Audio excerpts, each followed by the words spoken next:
Hello, everyone, and welcome to Matchbook Flashback.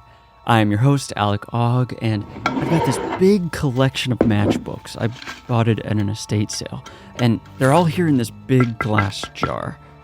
The matchbooks are all different colors and designs from all different times and places. And the thing is, when I light each match, if you look into the flame, you can see a story unfolding, trapped like a memory in the matchbook. You're here, so I suppose you want to see what I'm talking about. Let me grab one. Grab this red one down here. Oh, it's Dairy Queen. It's the DQ logo. Oh, and down by the little strike pad on the bottom, it says copyright 2003. For those of you that live outside of the United States, Dairy Queen is a popular fast food chain here in the States. Ice cream, burgers, blizzards as they call them, that sort of thing. Well, without further ado, let's light one of these Dairy Queen matches and see if there's a story inside. Now, when I strike the match, I need you to look deeply into the flame. Look deeply into the flame.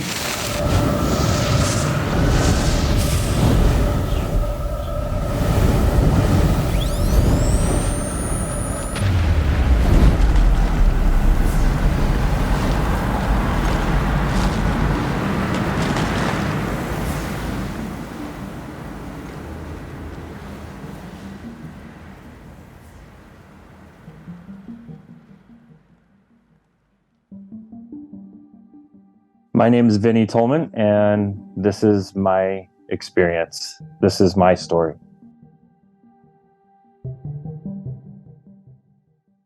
My story begins in 2003. Back in 2003, I was 25 years old, and I was an amateur bodybuilder. I was a home builder. I had also worked for about 4.5, almost 5 years in the TV and movie industry. And I felt that I was essentially at the pinnacle of a young single man's life of success. I felt that I was feeling success, I was achieving success, but I wasn't finding happiness. And that's what led me into going into bodybuilding. Got into amateur bodybuilding with my best friend, and we began to bodybuild together. In the process of doing this bodybuilding, we were trying all sorts of different supplements. One particular supplement, it was very, very popular at the time. It was hard to get a hold of. We decided to go online and order some from a company in Thailand, since there was a 1-year wait list for the next supply through the American suppliers because they were on such a back order. We ordered this supplement from the company in Thailand. We each took it. And as soon as we took it, we knew something was wrong. Something was different about this version of this supplement. Come to find out, we couldn't read the Thai script, the Thailand language on the outside of the bottle, but it was very clear in that script to tell you that this supplement was 100% solution, and to make sure you don't take as much as the American solution, which is a 5% solution.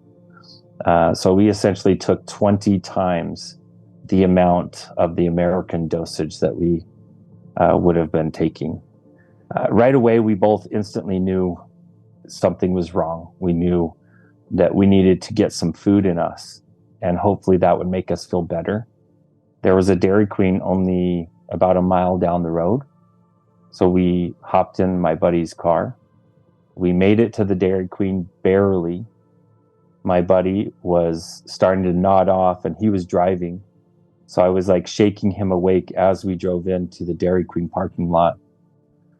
I remember putting the car in park for him and stumbling out of the car itself and making it into the bathroom of the Dairy Queen. And at restaurants like this, it's a single-use bathroom. So when you walk in, out of habit, you lock the door. So I locked that door. And that ended up making my situation even worse. Because when I walked in there, I passed out on the floor and I began to vomit. And only a few moments later, a customer in the restaurant wanted to use the restroom. He went to open up that bathroom and it was locked. So he went back down and sat down. He waited another 45 minutes. And while he was waiting, he watches this other man, which was my buddy. He came into their same restaurant. He collapsed on the first booth and he vomited all over the booth. The manager of the restaurant called 911 and they took him away in an ambulance, and he ended up being just fine. They pumped his stomach. They cleared him the very next morning to leave the hospital on his own 2 feet. He was fine. But meanwhile, I'm aspirating. I'm on my back, I'm vomiting, and I'm breathing that vomit in, which causes you to suffocate. And that's what happened to me. It happened right after I went in that bathroom. 45 minutes later, that customer comes in and tries to open the bathroom again. And it's still locked. He feels that's way too long for a regular person to be using the bathroom. So he told the manager, hey, something's wrong over here. Can you open the bathroom? The manager went over there. He opened the bathroom to find a dead man on the floor, which was me. They called 911 a second time. The second time they called, the operator walked them through checking on the body to see if it was alive.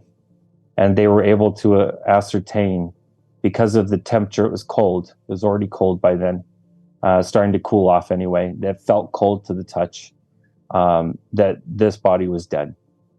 They waited for an ambulance to arrive. The ambulance came. They also pronounced the body DOA, or dead on arrival.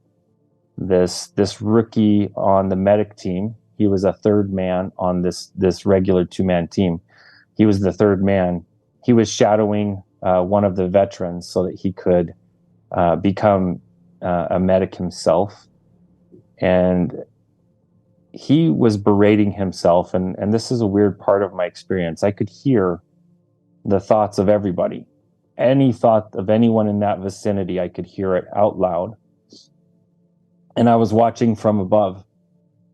And I could hear this medic berating himself, saying, why aren't we trying to save this guy? Why are we just accepting that he's dead? There's all this technology. There's all these things we can do. And he wanted to do those things. He watched as these 2 veteran medics, they bagged up the body. They did try to, some preliminary resuscitation, but it didn't take, obviously. So they did bag the body. They put it on a gurney. They strapped it down tight. They put it in the back of the ambulance where this rookie medic, his job was to babysit the body. So he sat back there just staring at this body inside the body bag, again, berating himself, telling himself, hey, why don't we try this? Why don't we try that? He really, really wanted to try something.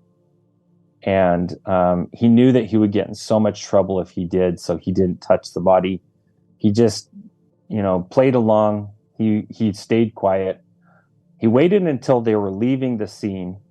And as they left the scene, as they were leaving the Dairy Queen parking lot, he felt a message get delivered that this one is not dead.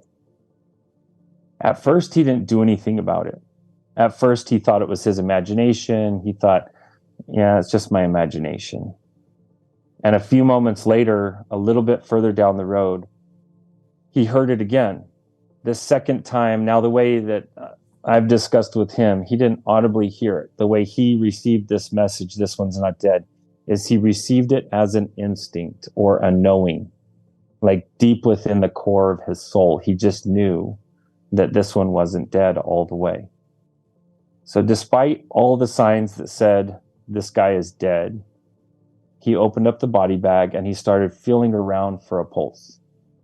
The body was cold. It was not in a good state. It was covered in vomit. He still kept feeling around for a pulse. He ended up getting to the inner thigh where there's a large artery. And when he went to that inner thigh to feel that artery, he felt a shock or a spark. And to him, that was enough of a sign that he wanted to try to resuscitate this body. So he broke protocol. In fact, he broke protocol just by opening that body bag itself.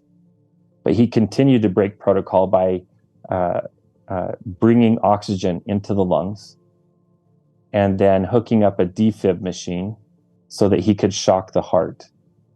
On the first round of shocks to the body, there was nothing, no change. On the second round, there was a single heartbeat, and then it was back to flatline. But on the third round of shocks, he got a steady heartbeat to start. And with that steady heartbeat, everything changed.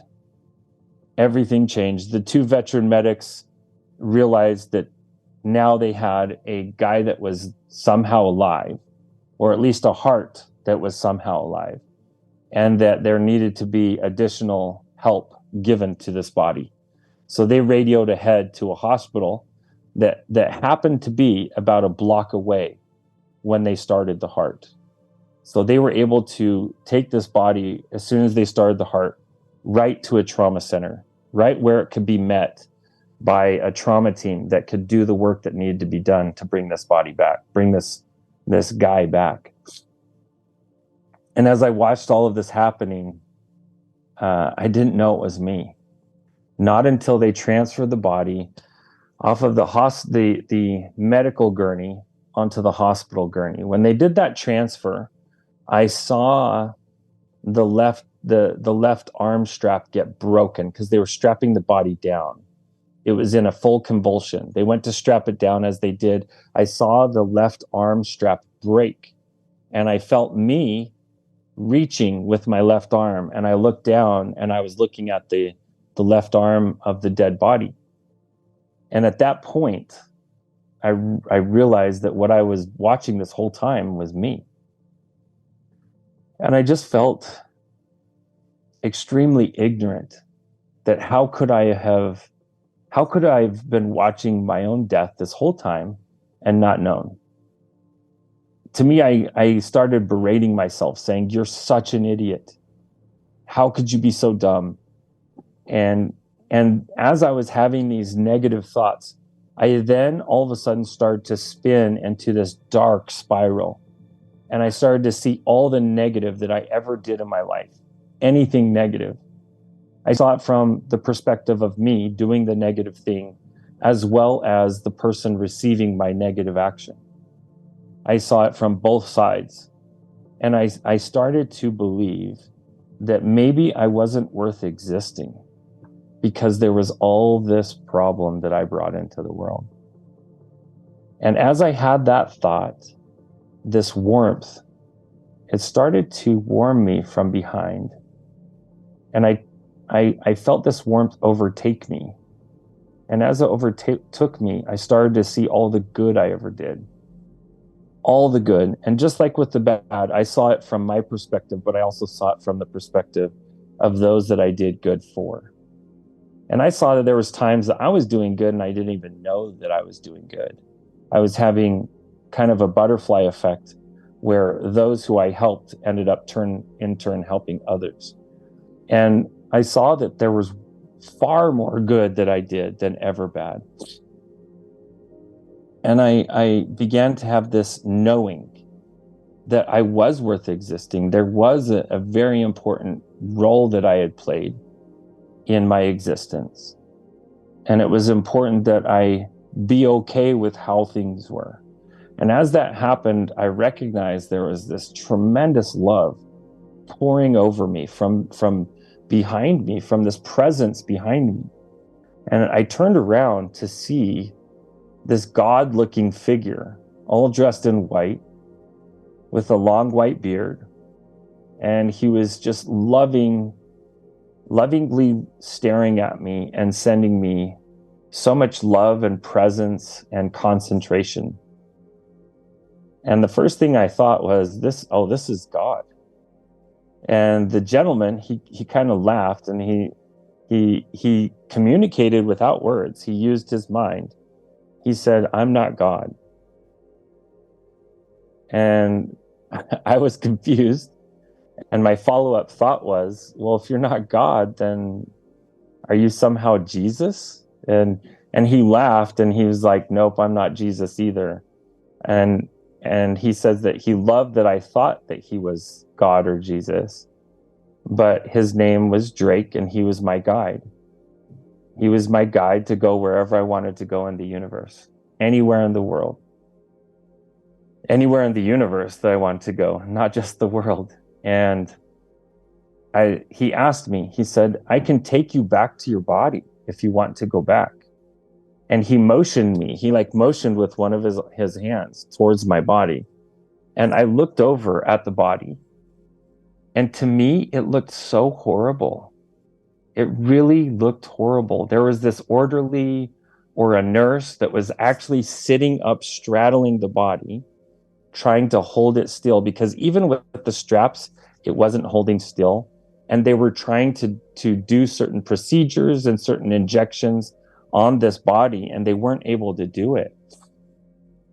They had some tubes hooked up on the mouth, like I think they were trying to pump the stomach.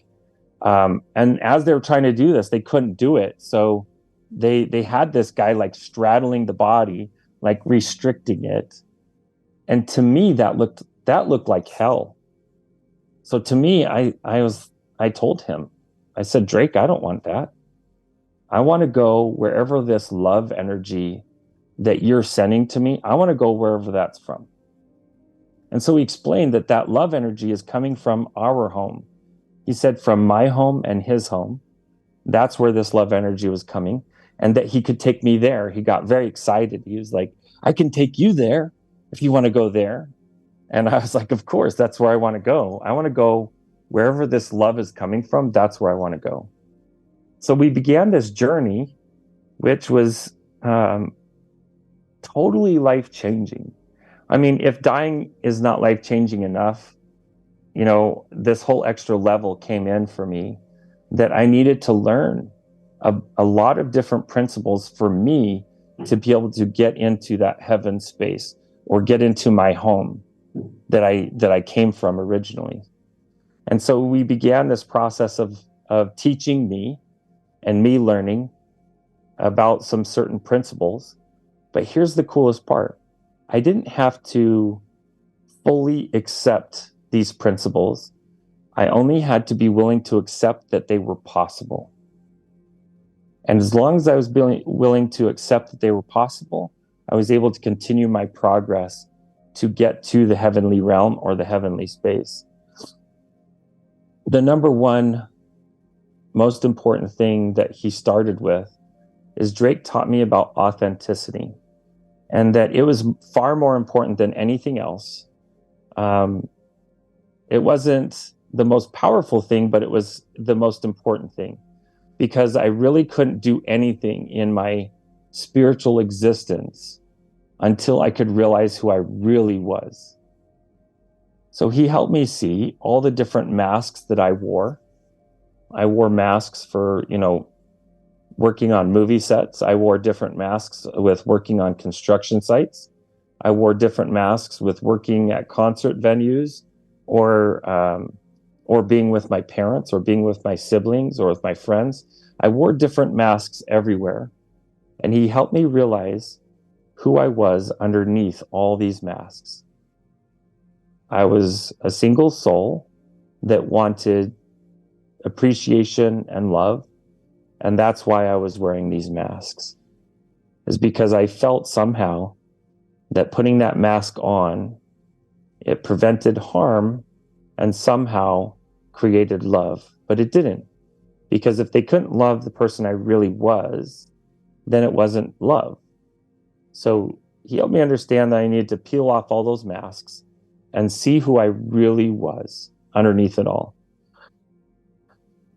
So that was the first thing I had to do, was learn who my authentic self was. And next, what's the purpose of being here at Earth School? And so he explained that Earth is a school. It's always been a classroom. It's never been a courtroom. Oops. Hey, Vinney, sorry. It ducked out there for a second. Could you restart from the Earth School part? I'm sorry, just garbled up. Sure, no problem. So he helped me explain that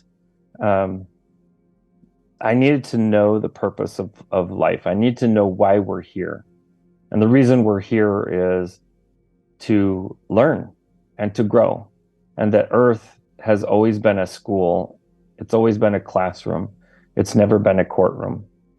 It's not a place to be judged. It's a place to learn and to grow and to learn how to love, to learn how to create. That's why we're here. And that led me to the third principle that I had to learn, which is love everyone.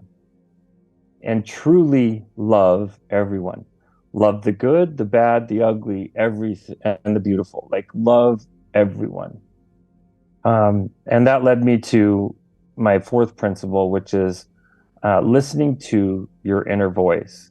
That all of us have a direct connection to our Creator, and that direct connection shows up to us as a voice. And that I could learn to listen to that inner voice. And as I learn to listen to that voice, I have a better connection with my Creator. I have a better intuition, a better instinct, whatever you want to call it, where my life is bettered because of this inner voice. But understanding that we have an inner voice and to listen to it, which led me to the fifth principle that I had to learn, which is to use technology responsibly, because technology can try to replace that inner voice. And that if we're not trying to listen to an inner voice, technology will replace it. So, using technology responsibly is fundamental for our connection with our Creator, fundamental to our connection with God. And then it led me to the next principle, which is release all prejudice. And releasing prejudice was a difficult one for me. I didn't feel that I had any prejudice. I felt that being raised in a biracial family, I was like one of the least prejudiced people I knew. And that's when Drake showed me. He said that he loved that I felt I wasn't prejudiced. But how did I feel about prejudiced people? And that's when I went off. I was like, let me tell you about prejudiced people. Oh, I can tell you something about prejudiced people. And I just went off. I started to tell, how closed-minded, how ignorant, how wrong prejudiced people were. And as I was sitting there discussing what prejudiced people were, in my mind, Drake plucked me, because he was showing me that in my mind, I had sifted myself over to the non-prejudiced side. And he picked me up and carried me over to the prejudice side and put me down. And he showed me that my prejudice towards prejudiced people actually made me prejudiced. That if I truly wasn't prejudiced, I couldn't have prejudice towards anyone, even prejudiced people. That was a mind-blowing experience right there, because I had never had anyone talk to me or tell me anything like this before. That I needed to love everyone, even the predators, the bad people out there, the ignorant people. And he explained that he was going to tell me later why, but I would know why we needed to love even prejudiced people. And that's when he brought me to understanding the power of influences. That yes, prejudiced people, if you put yourself around them, they can have an influence on you. So it's important to avoid negative influences of any kind. And that includes through our technology, avoiding all negative influences. And that leads me to the ninth principle, which is there's purpose in evil in this life. That if we don't have a choice to make, we don't have an opportunity for growth. And that evil is a choice. That's it. And that's the purpose of evil, is so that there is a choice. Because as there is an evil decision, there is a good decision. As there is dark, there is light. And if we take away all evil in the world, we lose the opportunity to make choices. Does that mean that there is going to be some people that make the evil choice, the bad choice? Absolutely. But majority of us are not. And those who are not, we're making this life about learning and about growing. And that led me to the last principle. And this is where I learned that finishing part about prejudice, is that we are all one, all of us. And that's why I wasn't supposed to hate prejudiced people, is because as I hated them, I hated myself. Because we are all fingers on God's hands. We are all energetic appendages of God, every single one of us. And that for us to hate or to hurt another is to hate or to hurt ourselves. That we only harm ourselves when we hurt others.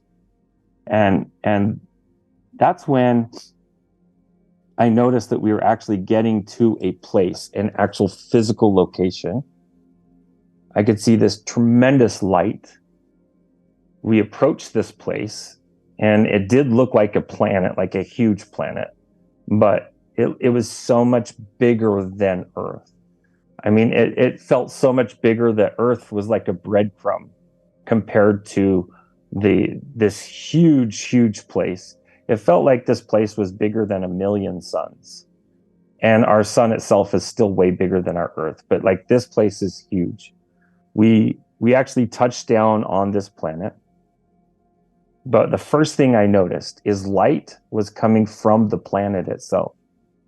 There was not this like outside source of light, like a sun shining on the planet. Like, the planet itself was light. It is source. And that everything on that planet emitted this light, this tremendous high energy light. And as we touched down, I experienced for the first time my home. And I knew the very second that I touched down that I was home. I was where I was always meant to be. I felt like this was what was missing out of my life, my whole life, was home. And as my feet touched this grass, it felt like the grass reached up and hugged me. And it hugged my energy, not just my feet. It like hugged every aspect of me. Then I could feel that there was a consciousness, a single solitary consciousness in every single blade of grass. And that together, all those blades of grass had a collective consciousness. And that this collective consciousness was a part of God, was a part of Source. And I was feeling the most unconditional love coming from this grass. I could feel that there was nothing I could ever do. I could be a saint, and I still wasn't worthy of the love that was coming from this grass. That this grass is bigger than anything we could ever earn. And that's just the grass in heaven. I could feel a flavor of the grass, like an actual sweetness in my mouth. I could smell a sweetness. I could hear this like a little tiny symphony playing music and tones off of the grass. And if you looked, you could see waves of energy coming off of the grass. You could actually see waves of light coming off of this grass. And I'm telling you, like, if we could bring one single blade of this grass to Earth, all wars would be over. All wars would be over. All conflict would be done. If we could even experience the amount of love in a single blade of grass in heaven, we would heal this entire planet with that single blade of grass. And that's what is given to all. That's the energy of what's given to all there. So I experienced this grass, and I felt like I was at this point of like exploding because I was so full of this love. And that's when Drake said, if you think the grass is great, you should check out the flowers. And I was like, there's flowers? It's almost like my consciousness couldn't even handle more than the grass at first. So that's all I could see. And then I realized there was flowers. He showed me flowers. He brought my consciousness like right onto a flower, like I was a bee. And I was experiencing that flower so up close and personal. And I could feel it was this whole next level of love. And then Drake, as I'm winding down on that, he's like, well, you should see the trees too. And I'm like, there's trees. And so I go to this whole next level of consciousness and love. And I start experiencing trees. And I could see that the trees were this collection of organism or family that even though there was many trees and each tree was individual, they were also one collective consciousness as well, just like the grass, but on such a bigger scale. And I could feel that the trees, even here on Earth, are connected to the trees there. It's like they're cousins. And that I could feel a completeness, a wholeness there, that as I experienced the trees, I was becoming made whole. And then became probably one of my favorite experiences in heaven. I got to see the water. The trees helped me bring my consciousness to the water. And then the water asked me, do you want us on you? And I said, yes, I do want you on me. And the water came up out of the stream and it started at my feet. And it started covering me from my feet first up to over my head. And then as it went over my whole body, so that water was completely encapsulating me. Every energetic fiber of who I was encapsulated in this water. The water healed me. It took every rip and tear that this world had put into my consciousness and it healed it, completely healed it. And I was just basking in this love, this tremendous love that I was feeling from everything there. And I was feeling this magical healing power of this water as it got done with its job, and then it started to recede off of me. And I noticed that I wasn't wet. And it was weird to me because automatically you assume you're going to be wet with water, but I was completely dry. And not just was I dry, I was upgraded. It's like I got baptized into an upgraded state of being with this water. And when it was all done, I noticed there was a building. And I had all these questions about what the building was. And we could talk for at least an hour just about the building. I could talk for 2 hours just about the grass. But I mean, each one of these elements, legitimately, I could talk for hours about, because they are so distinctly full of power and love. And it would take that long just to get a grasp of how much love is in each one of these for us. And as I'm experiencing all of this and I'm noticing the building, I'm trying to figure out what the building is. Drake comes up to me and he says something a little profound. He says, Vinney, I love that you're so excited, but I need to tell you this. This is going to be really hard, but it's going to be worth it.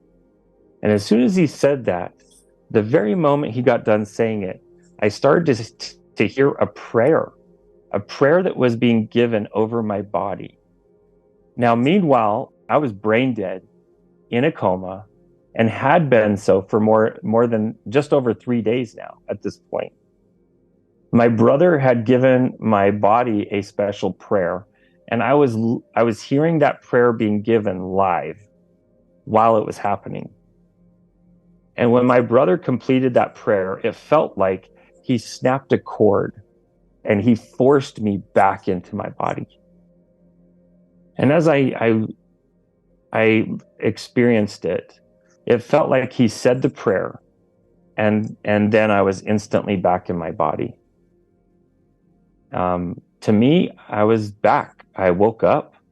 I pulled everything off of me. I had tubes coming out of my throat. I had I had tubes and pipes coming out of everywhere. I had wires all over me. I pulled everything off. And I just stood in my hospital room naked for a moment, just taking deep breaths. And then I realized that there's all this equipment making alarming noises. And so I went and pulled the equipment out of the wall. I was like, no, I don't want any noises. And what's funny is some of that equipment had batteries on it because they was still making the alarm noises for a few seconds afterwards. But it was crazy. I just felt so confined coming back into this body, because realistically, our soul, our spirit, is far greater than the size of our body here. And if you were to put it into a way of understanding of size relation, it would be like putting a blue whale inside of a sardine can. That's what it felt like. It felt like I was this huge, tremendous energy, and I was just rammed right back into the body. And I thought that that was done for me. I thought that that was done for good for me. And only to find out it wasn't, that I had to come back.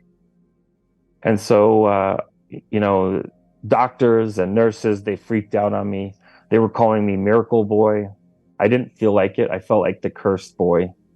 I felt like I was cursed to come back. And I was really suicidal for the next couple of months. This happened, I went into the hospital. I died on January 18th. I was pronounced dead. I was resuscitated shortly thereafter. And I came out of my coma on January 21st. And with all of this, I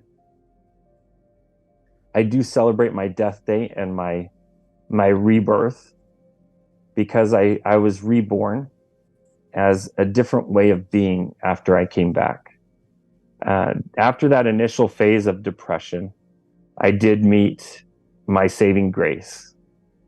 And my saving grace is my wife, who she really pulled me out of that depression. She really pulled me into the light of God and helped me find the light of God here on earth, and helped me see that God still loved me, that he hadn't abandoned me, and that I could still find my creator in many, many people around me. I can find my creator.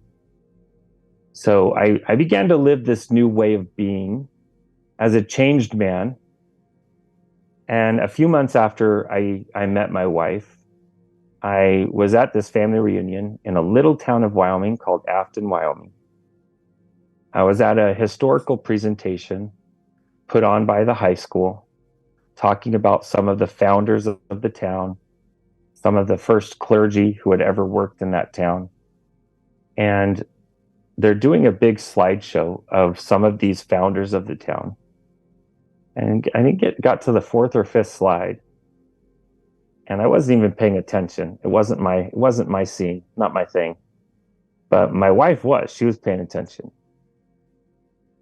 And she says, "Vinney, that's your guide.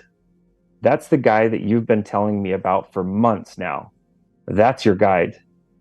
And I instinctively, I was like, that's not my guide. And I got to the word guide. And as I tried to say it, I looked at the picture, and sure as hell, that was my guide. It was Drake. It was Drake.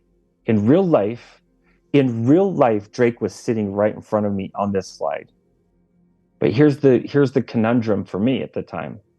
It didn't say his name was Drake. It said his name was Charles. But I recognized his last name. It was the same last name as my grandmother's maiden name. So we literally packed up our stuff, jumped in the car, went straight to grandma's house, to my grandmother's house. And I said, "Grandma, tell me about this Charles Kazare. Tell me about him. I want to know more about him." And her exact words were, "Oh, you mean great grandpa Drake? He's kind of famous in our family." And to me, that was like a gut punch, but it was also a saving grace, because now this whole experience, I was still up in my mind with all this. I didn't know whether I should embrace it, accept it, reject it. I had pastors who were telling me it was a work of the devil. I had psychologists and psychiatrists both telling me that it was a figment of my imagination. It was a hallucination. It was not real. And I didn't know where I stood yet. I was still liquid on that. But as I saw Drake's face, I knew that was changing. And with my grandmother's words, and with her describing who he was, that completely changed. And come to find out, he was my great, great, great grandfather on my grandmother's side. And that I had never seen his photo, never heard his name, not once. But yet, I had him as my guide for 3 days while I was in heaven, while I was brain dead in a coma. I had him as my guide. And that's when I realized that this all happened for a reason, that I needed to start sharing this experience, start sharing my story with people, and not to tell them that my story is some type of gospel or some type of rule of law for people, but to share it to them, to help them understand that there's this huge network of love, this tremendous network of love that's there for every single one of us. And that we need to allow ourselves to remove the courtroom out of Earth School and let it be the classroom that it's always been. And I don't mean, remove the courtroom, the courts, but I mean literally, don't allow yourself to be on trial so much. Allow yourself to learn and allow yourself some forgiveness and grow and learn, and allow yourself some forgiveness and grow and learn. And that's the whole reason we're here. We're here to learn how to love and to build relationships and to create. Because those skills we take with us. Everything else we leave here. We leave all our cars. We leave all of our houses, our money, even our favorite mementos. We don't get to take anything with us but our relationships, our capacity to love and build relationships, and our power of creation. The power of creation will be used continually after this. So it's important we learn how to create while we're here. And where that creation starts is with our thoughts. It starts with our thoughts. And that's the power of creation, is our thoughts. And that's my experience. That happened, I'm coming up on 21 years ago, this January 18th, which is not too far out. Wow. Do you mind if I ask you a few questions, Vinney? Go for it. Absolutely. Love it. You mentioned kind of touching base with that rookie medic after the fact. Can you go into what that was like? So only a few weeks. It was a little bit less than a month after the whole experience. I went and sought him out. I wanted to thank him, number one.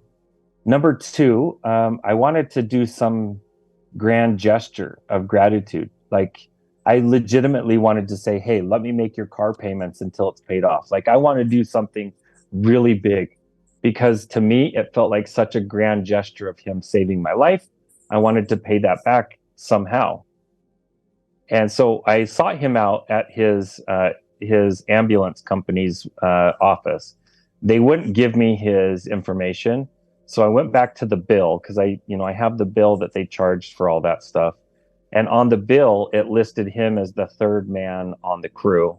So I knew I had his first initial and last name, and I knew which operation he was working out of. So I went to the actual operation. I was asked for him by his last name, and they told me his schedule. I came back again when he was there. I told him who I was. He was ecstatic that I was alive and things were good, because he was worried. He was worried what kind of state I was going to be in. He even had the worry of, did I just bring back a guy who's going to be a vegetable for 10 years and then die? And in fact, his supervisors had told them that as well. Like, you broke protocol. If you bring this guy back and he becomes a vegetable, the family can now sue the ambulance. Like, they were telling him about lawsuits. They didn't even care that he saved a life. What they cared about was lawsuits, unfortunately. And so I explained to him, no, I'm fine. Everything's fine. no issues whatsoever, other than I did have hyperfractures in most of my molars. So over the years, I've replaced all my molars. And it was because when I was having my seizures, my teeth must have been just really whacking each other Oof. and got hyperfractures in all my molars. Other than that, there was no residual effect of this, like not that I've been able to perceive. And so I was explaining that to him, that he's my miracle. He's the one that saved my life and brought me back from the dead. And I asked him, like, let me do something for you. Let me do something grand for you. And he was like, nope. And I'm like, well, let me buy you lunch. And he's like, nope, I'll go to lunch with you, but you're not going to buy, we'll go Dutch. We can each buy our own lunch. I'm like, okay. So we went down the street, and there just so happens where all this happened, it was all such close proximity to each other. There was this gas station that he would have driven by with my body dead. And we ate lunch at that gas station. There was a Gandolfo's sandwich place right there. So we went there to get a sandwich. And while we're sitting there eating the sandwich, I was like, bro, do you know God spoke to you? And from my experience, from what I witnessed, I saw this voice like hitting him, telling him this one's not dead. And so I thought he experienced it that way too, but he didn't. So I was like, did you know God spoke to you? I heard him speak to you. He said, this one's not dead. He's like, I don't know about that. But he said it exactly like this. He goes, I don't know about that. All I knew was you weren't all the way gone. I knew you weren't all the way gone. I don't know how I knew. I just knew. And to me, the miracle of it, I don't think a veteran would have listened to a prompting like that. I think it took a rookie, someone who had not, seen death very often. In fact, I would have been the first death he would have seen. Wow. And so it was a perfect opportunity for God to speak to him.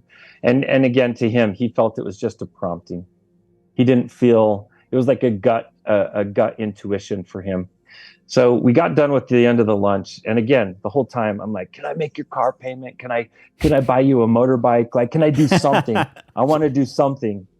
And he was like, nope, I was just doing my job. And he did explain that he was in a lot of trouble. He was in a lot of heat for doing what he did. He was getting kudos from all the other medics for doing what he did. But at the same time, all the supervisors were like, you're probably going to get fired. He didn't know if he was going to get fired or not yet, but he was on suspension, potentially going to be laid off because of that action. But here's what's really neat. He wasn't going to test for the fire department until this happened. And when it happened, he had applied to be a fireman long, long ago. They had approved his ability to be tested now. And so since this all happened and he was on probation, he was like, oh, I'm going to go test for sure. So when I met him, he was about to go take the test. I saw him again sometime later, and he said he had been approved and he was now a fireman. So he had completely left that specific medical transport company. Yeah. So it was pretty neat to see that even God was nudging him towards fire department. And to me, those first responders of all sorts, they're all heroes. They are walking into some very, very crazy situations, and they're keeping a level head and they're doing the right thing. So yeah, I had an awesome experience with him and learning more about him. Yeah. That's awesome. When you first were with Drake and he sort of was like, you can go anywhere, did you go anywhere else in the universe in this trip? So he let me perceive how big the cosmos is, how big the space of existence is. And he helped me see how small Earth is compared to all of that.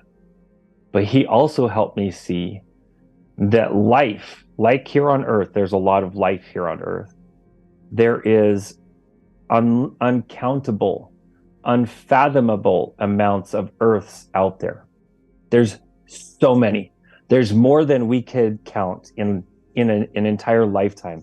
If we started as a baby, we would die at 90 years old, still not counting how many life forms and places to live there are in the universe. There's so many.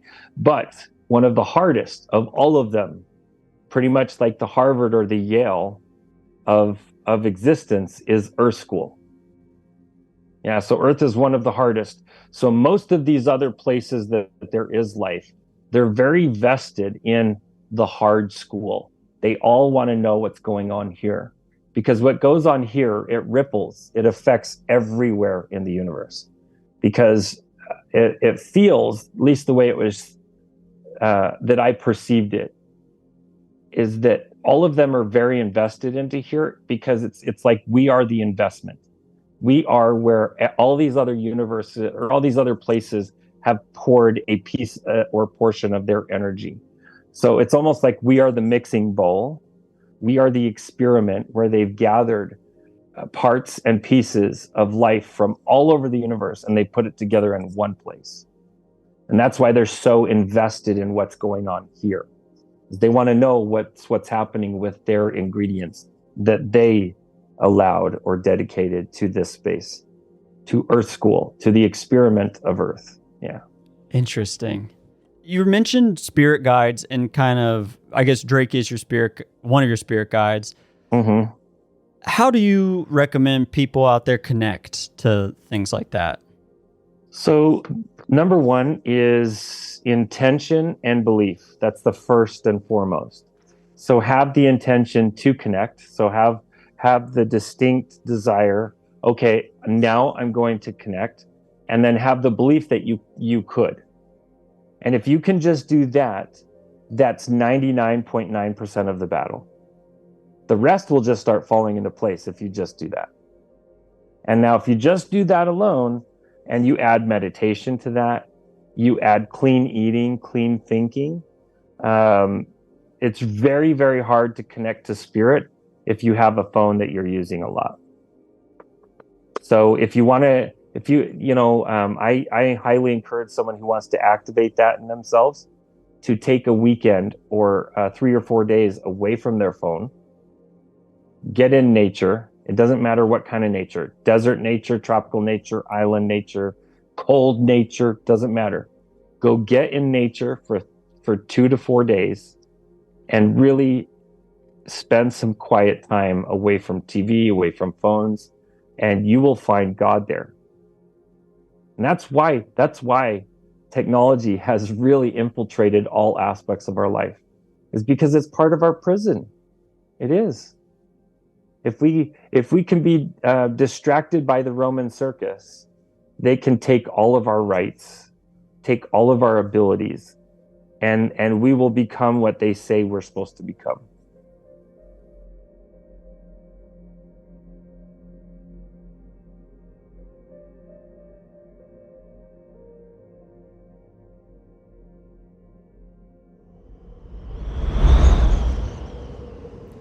Well, as you can see, the match has gone out. And as the smoke clears, I think I have a New Year's resolution to spend less time on my phone. But before you put your phone away, I want to ask you a favor. If you enjoyed that Dairy Queen near-death experience, please text a link of this episode to someone who you think might enjoy it too. Or just send it to someone who likes Dairy Queen. Secondly, if you could give the show a 5-star rating, that would be very helpful. It just takes one click, and it really helps our show grow. But alas, thank you for stopping by, and I hope you come back next week, because I have another match to light.